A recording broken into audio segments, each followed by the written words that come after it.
Hello, this is Dr. Cleveland, and if you are new to Excel or want to improve your skills in Excel, here is a useful tool for you.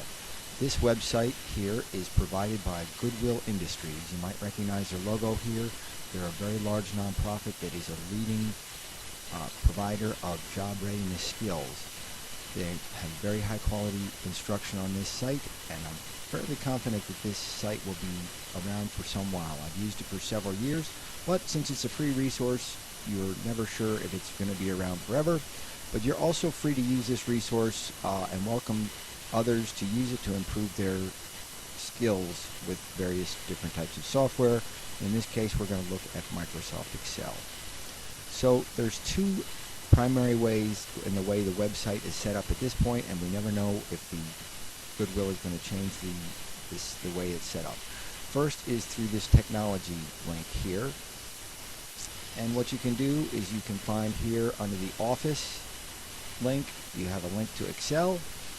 And what this does will outline the various lessons within the software here that they have to introduce you to Excel basics, working with cells and sheets, formulas and function, working with data, doing more with Excel, and then extras, which is an update from the previous version of Excel. In this case, this lesson is for 2019, the previous in 2016.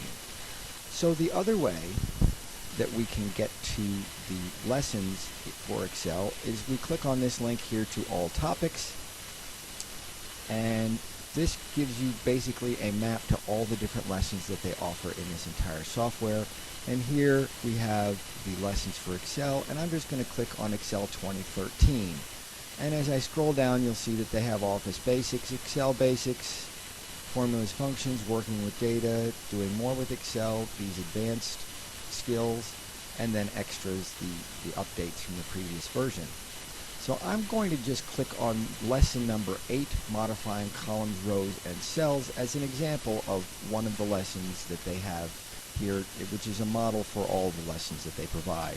And you'll see that they start with a video that is usually 4 to 5 minutes in length, and then they break out what they cover in the video in the HTML code for the entire page here, so you could use this to have it just fixed on your computer rather than have to stop to pause the video, and then you can go back to your spreadsheet to help you apply some of the lessons that you learned in the video. Now this lesson ends with another video on Excel tips, and in this case it's why you should avoid merging cells. And then each lesson ends up with challenges, which is several steps of specific things that you can do to apply what you've learned in the lesson. They also have a handy continue button here, which is takes you to the next lesson. We were on lesson 8, then you could go to lesson 9 if you wanted to just go straight forward. Can't guarantee that this is going to always be here exactly in this format, but it has been here for several years in this format, and I found it very useful. As always, please contact me with whatever questions you might have.